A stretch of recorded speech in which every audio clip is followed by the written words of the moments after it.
A gente vive dizendo que os elétrons transportam a energia elétrica de um lugar para o outro, mas e se eu te disser que nem sempre? Os elétrons da rede de alta e de média tensão que passam pelo interior e pelas cidades não chegam à sua casa, mas a energia elétrica de lá chega sim. Como é que isso acontece?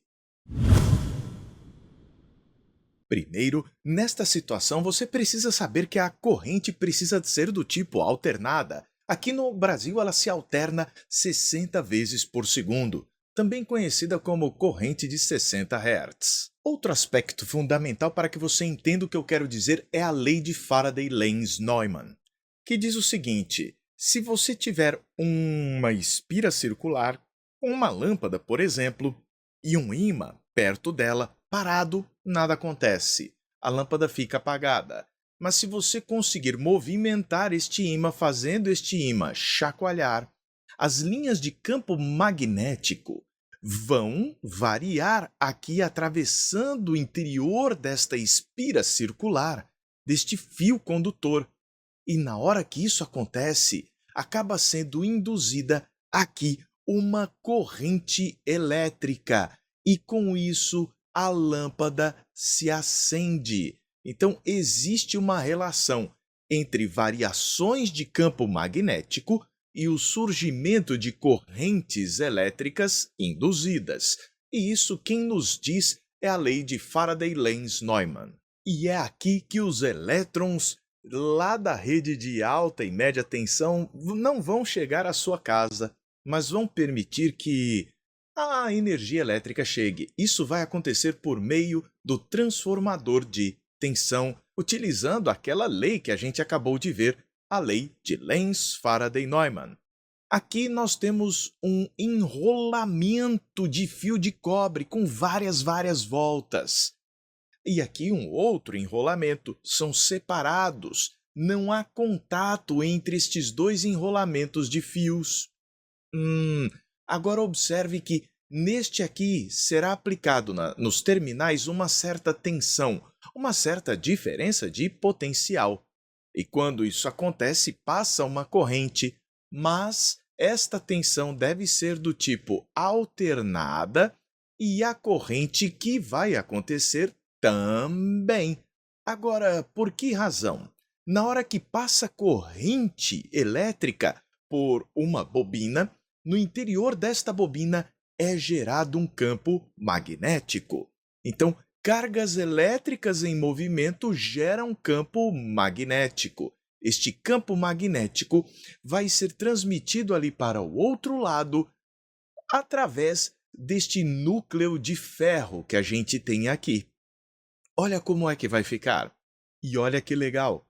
Como a nossa corrente é alternada, ela vai gerar um campo magnético que fica se alternando também, que fica oscilando. E quando eu tenho uma variação de fluxo de campo magnético no interior de um enrolamento secundário, neste enrolamento secundário vai ser induzida uma corrente também alternada. E uma tensão vai surgir daí, a famosa eletromotriz induzida. Mas a gente tem algumas relações matemáticas interessantes nesse caso. E uma delas está relacionada à tensão e ao número de voltas que a gente dá nestes enrolamentos.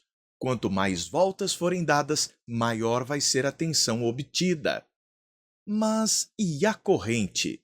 A corrente vai obedecer o princípio de conservação da energia. Assim, toda a energia que é fornecida a este enrolamento primário vai ser transferida para o secundário. Douglas, isso é o princípio da conservação da energia? Sim, isso é o que acontece em um transformador de tensão ideal. No real existem perdas aí, mas nós não vamos entrar neste mérito agora. A potência é dada pelo produto da corrente vezes a tensão. Então, a potência de entrada é igual à potência de saída. I1 ou 1 é igual a I2 vezes o 2. Então, a tensão e a corrente são inversamente proporcionais. Sempre que o produto de duas grandezas é constante, essas grandezas são inversamente proporcionais.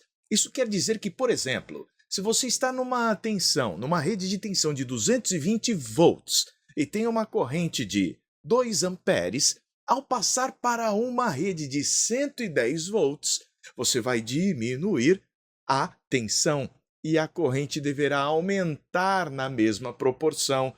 Se a corrente antes era de 2 amperes, agora ficará de 4 amperes. E assim, se você for calcular as potências, era a mesma antes e depois. Se você quiser, pode escrever que U1 sobre U2 é igual a I2 sobre I1 e completar a equação ali de cima, olha. I2 sobre I1. E esta expressão aqui de cima vai te fornecer as relações entre tensão, quantidade de voltas e corrente. E a potência? A energia que entra de um lado e, portanto, a potência que entra de um lado é a mesma que sai do outro lado. A gente vê, então, que os elétrons que estão em um circuito não vão para o outro circuito, mas conseguem impulsionar os elétrons do outro circuito por meio da indução eletromagnética, que vai acontecer por meio do campo magnético oscilante que vai surgir nesta circunstância. E pode parecer estranho esta passagem de energia de um lugar para o outro sem que os elétrons precisem ir de um ponto ao outro. Mas aqui eu tenho um carregador de celular sem fio, certo? E eu tenho aqui um enrolamento. Dentro deste carregador existe um outro enrolamento, parecido com a história do transformador. Aqui dentro a corrente é alternada e por conta desta alternância da corrente existe um campo magnético aqui também que se alterna. Quando eu trago este enrolamento para cá, esta alternância do campo que está sendo proporcionada pelo enrolamento que está aqui dentro vai transferir energia mesmo sem haver contato. Perceba a nossa lâmpada que vai acender. Está aqui piscando esta lampadinha e a gente não precisa encostar, mesmo sem encostar, tudo acontece a contento. Gostou? Deixe o seu joinha, quer mais vídeos como esse, se inscreve aqui no canal e ativa o sino das notificações para saber quando tem vídeo novo. Quer aprender física comigo? Conheça minha plataforma em fisicacondouglas.com. Um forte abraço e até a próxima. A gente se vê!